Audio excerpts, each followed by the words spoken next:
Gremlins! As I mentioned in my last video, I will be making another drawing involving griffins today. Today, I'll be introducing and explaining one of the many worlds I've invented, an alternate Earth where mythical creatures live and are endangered. In the Australian outback, a reserve has been created, using magic to create acres of different biomes where mythical creatures can be rescued and rehabilitated. Today, I'll be drawing Ashley O'Malley, a young adult who both grew up as the child of workers at this magical rescue centre and now works there herself. This magical centre is called the National Sanctuary for Mythical Creatures, although it should probably be called the International Sanctuary, as it accepts rescued creatures from all around the world. The NSMC is not the only sanctuary of its kind, although due to the magic and space required to create such a sanctuary, they are rare. NSMC is the largest sanctuary of its kind. I created the very basics of this world when I was in elementary school, when a couple of friends and I pretended to be looking after injured griffins, unicorns, and phoenixes. However, a lot of information I've created about this world is inspired by the book series Fablehaven by Brandon Mull, which is one of my comfort book series. The NSMC houses a wide variety of creatures, nearly 90 different species and almost 1 million individuals. There are 10 magically sustained habitats: mountains, a desert with a canyon, a jungle, woodlands, a saltwater lake that mimics an ocean, a freshwater lake with a river that travels through several other habitats, a swamp, grassland, polar, and some ruins and a castle for the resident vampires and ghosts. Each biome houses a variety of creatures, from large dragons, griffins, and unicorns, to small sprites, fairies, and hobgoblins. The sanctuary is also home for many humanoid and fully sapient magical beings, including dryads, vampires, werewolves, and elves. Many of these beings are involved in the administration and magical upholding of the sanctuary. Over half the werewolves are full employees who get the day off on full moons. Other beings keep to themselves, and the humans at the sanctuary respect that. As part of world-building this alternate Earth, I wrote a whole employee's handbook with information about each biome and each individual creature. It is 41 pages long.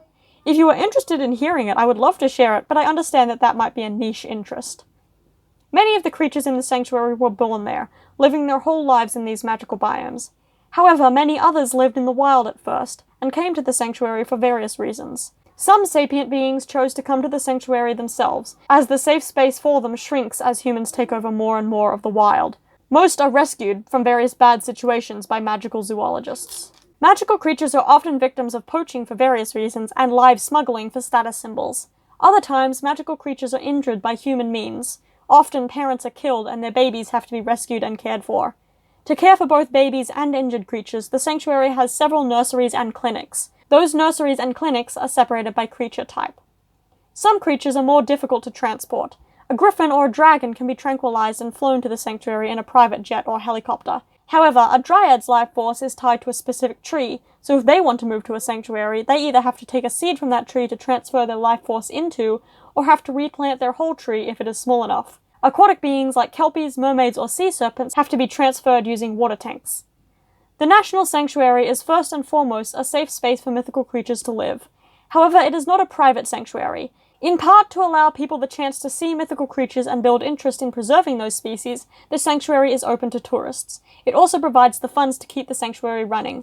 There is a hotel on site, as well as several restaurants, and each biome has a section with a track for tour vehicles. Creatures who wish to avoid the public eye know to stay away from those tracks, and most of the biomes remain untouched by anyone other than employees. Most employees of the sanctuary live on location, as it is very remote. The sanctuary provides apartments for singles and couples, and houses for families. There's also a school for those families' children, a general store, and a human clinic. The NSMC employs both people who care for the creatures in the sanctuary and people who go out into the world to find and rescue creatures. It also has a team of hospitality employees to care for tourists and keep the on-site hotel running. My main character in this world, Ashley O'Malley, usually stays in the sanctuary, specializing in caring for griffins, as well as the similar creatures Hippogriffs and Perytons. She spends some of her time in the desert habitat to keep its creatures healthy and fed, monitor their behavior, and guide tourists around the public tracks. Other days she spends in one of the nurseries, caring for the young creatures she specializes in. I should probably explain the creatures that Ashley specializes in. I think most people know what a griffin is, a mythical creature with the head and wings of an eagle and the back half of a lion. As I mentioned in my last video, griffins are my favorite mythical creature.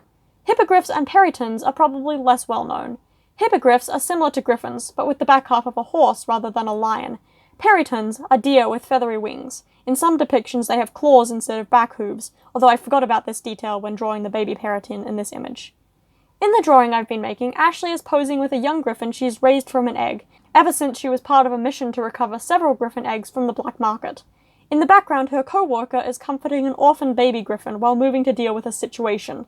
That situation is a mess caused by a young peryton, who has climbed on the counter and knocked over several bottles of formula meant for the baby griffin, along with other young creatures who aren't in frame. Finally, mostly hidden behind Ashley, there is a young hippogriff with a plush rabbit in her mouth, having fun in her own little world. This drawing is, to date, the longest I've spent on a single drawing for this channel. When I put all the clips of my process together during the editing, I realized I had spent nearly 5.5 hours on this drawing, spread over 4 days. Usually my drawings take between 1 and 3 hours. Of course, when I decided to draw 2 people, 2 griffins, a hippogriff, and a peryton in one image, I should have known it would take a long time. Ashley has always loved griffins. Her father also specialized in griffins, while her mother worked with unicorns and pegasi. She grew up in the sanctuary staff village and went to school surrounded by other sanctuary kids. She left the sanctuary to go to university, studying zoology and environmental science, and was completely homesick. She missed her family, she missed her home, and most of all, she missed the creatures. As soon as she got her degree, Ashley was determined to return and get a job with the creatures she loved, and she did. She went through 2 more years of learning, a trainee shadowing older workers to learn about each biome and creature. Then she got to start specializing in the griffins that she adored. Ashley has had a lot of experiences in her field, both good and bad. She's raised griffins and perytons from infant through till maturity, released them in the desert biome, and watched them thrive over the next months and years. She's ended up huddled behind a car in a shootout with black market dealers trying to find hippogriff eggs. She's kept a young griffin from bleeding out from a ripped-off leg in a helicopter as they raced to the sanctuary. She's traveled to countries around the world with her co-workers and friends. She's hiked the canyon in her own backyard to watch a nest of griffin eggs hatch, after having raised their orphan mother years before. Ashley has also fallen in love on the field. She first met her fiancé, Chris Higgins, in southern Asia, where he was studying dragons and she was helping track down a billionaire who had been buying mythical creatures as exotic pets. She was later reunited with him at the sanctuary itself. That day was memorable for multiple reasons, mostly because a newly hatched red European dragon had attached itself to Chris's head and refused to come off, even when tempted with fresh meat and toys. She befriended him as he transferred from working in field missions to working with sanctuary dragons in the mountains. A few months later they had fallen in love, and he proposed on a hike in the canyon. They lived together in an employee apartment that looks out over several of the magical biomes, including the mountains in the background. While the National Sanctuary is a great place, rescuing and providing a safe place for thousands of magical creatures, both creatures born there and creatures rescued from dangerous situations, it isn't always perfect. Creatures who would live completely solitary lives in the wild are forced into close proximity with others of their species, and other species who would normally live in a completely different country or continent. Conflict breaks out often. Ashley has had to try and control a fight between a griffin and several sand sprites, and at another time broke her ankle falling down a cliff to avoid being trampled by a panicking hippogriff. Chris nearly lost an eye being attacked by a juvenile dragon. The magic sustaining the National Sanctuary can also be volatile. It takes a lot of magic to keep the habitats stable, especially the polar and jungle habitats in the middle of the desert. Sometimes that magic will go haywire, causing storms that can get quite violent. In the aftermath of one of these storms, there's a lot of work to be done, helping injured beings, especially dryads whose trees are damaged, as well as cleanup and rebalancing the magic.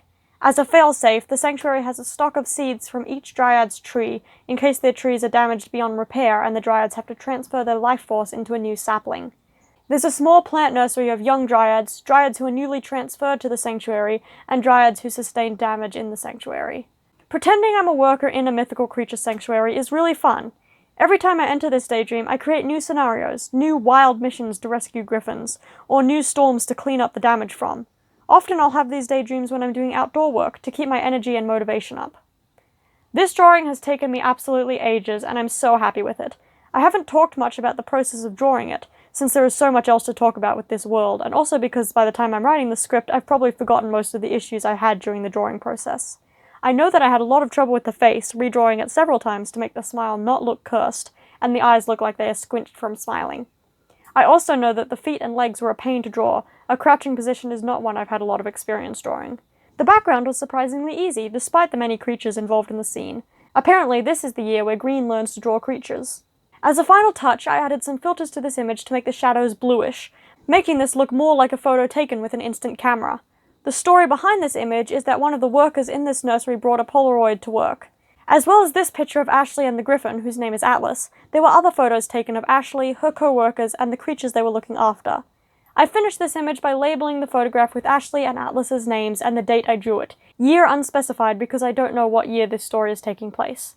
Thank you for coming along on this very long and detailed journey, and learning about one more strange world I've created. I have world-built so many worlds like this, and I love having the chance to talk about these worlds. Maybe someday I'll do more with these worlds than talk about them in one unhinged video. Until next time, bye!